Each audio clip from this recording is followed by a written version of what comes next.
अस्सलामु अलैकुम वरहमतुल्लाहि वबरकातुहू। प्यारे नाजरीन, प्यारे दोस्तों, उम्मीद है आप सब खैरियत से होंगे।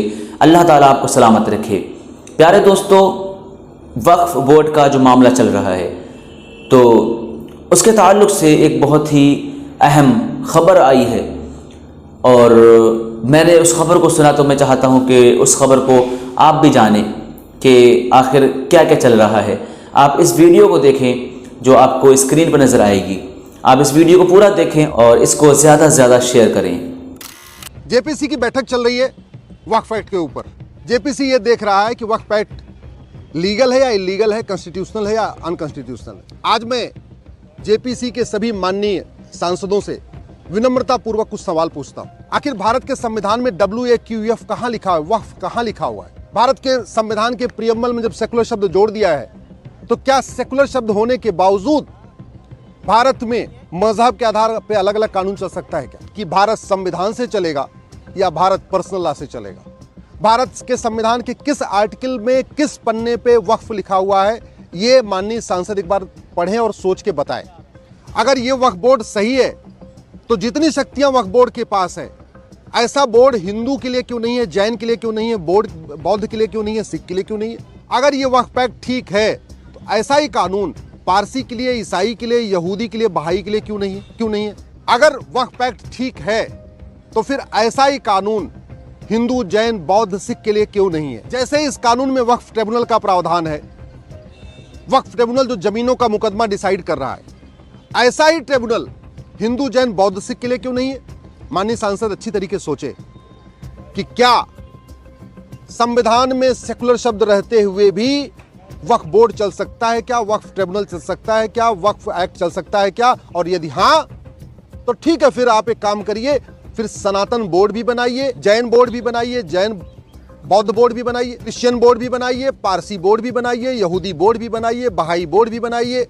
अगर वक्फ ट्रिब्यूनल सही है तो आप हिंदू ट्रिब्यूनल भी बनाइए, जैन ट्रिब्यूनल भी बनाइए, बौद्ध ट्रिब्यूनल भी बनाइए, यहूदी ट्रिब्यूनल भी बनाइए, पारसी ट्रिब्यूनल भी बनाइए, ईसाई ट्रिब्यूनल भी बनाइए, फिर सबके लिए बनाइए। मैं माननीय सांसदों से पूछ रहा हूं कि भारत में मजहब के आधार पे कोई और बोर्ड है क्या? मजहब के आधार पे जितनी शक्तियां ट्रिब्यूनल को दी हैं, ऐसी और किसी ट्रिब्यूनल के पास है क्या? ऐसा नहीं हो सकता कि एक कम्युनिटी का जमीन का मुकदमा तो वक्फ ट्रिब्यूनल में चलेगा और बाकी सबका मुकदमा सिविल जज के यहां चलेगा, कोर्ट में चलेगा। ऐसा नहीं चल सकता। ये संविधान का सरासर वायलेशन है, ये सेकुलर शब्द का वायलेशन है। ये जो आज़ादी के समय 50,000 एकड़ जमीन थी, आज की डेट में जो 10 लाख एकड़ जमीन हो गई है, ये 9.5 लाख एकड़ जमीन पूरी तरीके से कब्जा की गई जमीन है। जितने भी पब्लिक प्लेस हैं, पार्कों को कब्जा किया गया है, गोचर जमीन को वक्फ डिक्लेयर कर दिया गया है, बंजर जमीन को वक्फ प्रॉपर्टी डिक्लेयर कर दिया है। ये रेलवे लाइन के किनारे की जमीन पर अवैध कब्जा किया हुआ है, हाईवे के किनारे जमीन पर अवैध कब्जा किया हुआ है। ये नदियों के किनारे की जमीन है, पहाड़ियों के किनारे की जमीन है, जंगलों के किनारे की जमीन है। मजार दरगाह को भी वक्फ प्रॉपर्टी डिक्लेयर कर दिया गया है। जो खेल का मैदान है उसको भी वक्फ प्रॉपर्टी डिक्लेयर कर दिया गया है। ये पूरी तरीके से एक लैंड जिहाद का तरीका बन गया है। इसलिए मैं कह रहा हूं माननीय सांसद इसको अच्छी तरीके से समझे कि जो कानून नापाक लोगों की जमीन को भी पाक बना रहा है, मैं नापाक इसलिए कह रहा हूं क्योंकि जो गैर मुस्लिम है उनको नापाक कहते हैं। तो जो नापाक है उसकी जमीन पाक कैसे हो गई? जब उसकी जमीन भी नापाक है तो वो वक्फ कैसे हो गई? मैं इसलिए कह रहा हूं क्योंकि जितना मैंने वक्फ के बारे में पढ़ा है उसमें लिखा है कि वही जमीन वक्फ हो सकती है, वही जमीन दान हो सकती हो जो या तो पुश्तैनी जमीन हो या अपनी जमीन हो, नेक तरीके से कमाई गई हो, ईमानदारी मेहनत से कमाई गई हो। किसी की कब्जा करके, किसी से छीन के, किसी से जबरदस्ती करके ली गई जमीन वक्फ नहीं होती है, दान नहीं होती।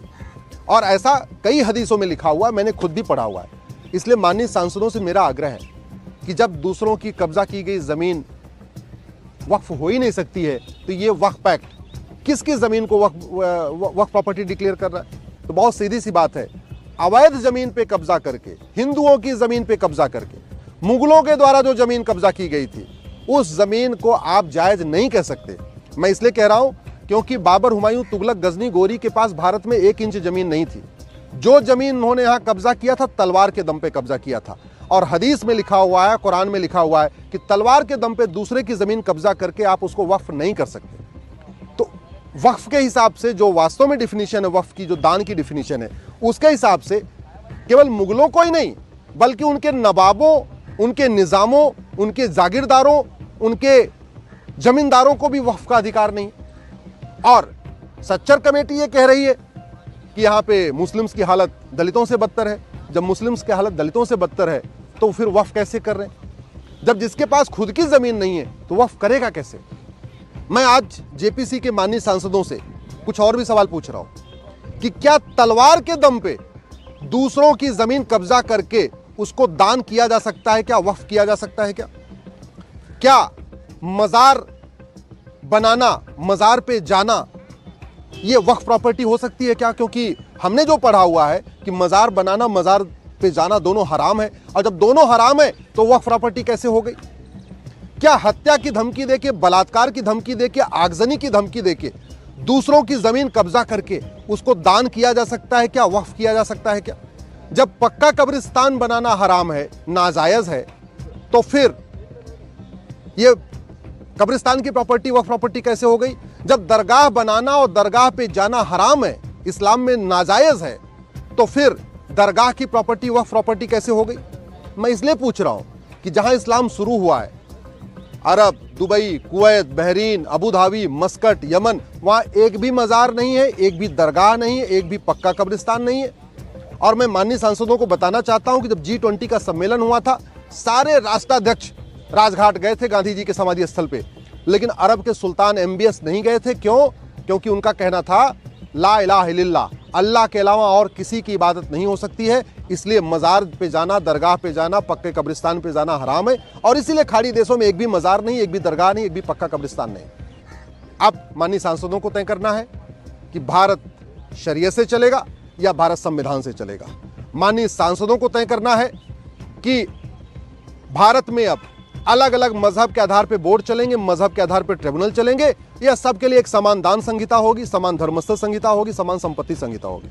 माननीय सांसदों को तय करना है कि भारत में मजहब के आधार पे अलग अलग कानून चलेगा या सबके लिए एक देश एक विधान होगा।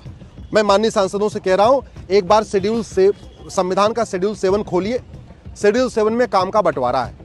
इसमें एक यूनियन लिस्ट है, एक स्टेट लिस्ट है, एक कॉन्करेंट लिस्ट है। जो लिस्ट 3 है वो कॉन्करेंट लिस्ट है, और उसके इंट्री नंबर 28 पे जो शब्द यूज किया है वो यूज किया है चैरिटी और एंडाउमेंट। इसका मतलब सबके लिए एक चैरिटी कोड होना चाहिए, यूनिफॉर्म चैरिटी कोड होना चाहिए, हिंदी में कहेंगे समान दान संहिता।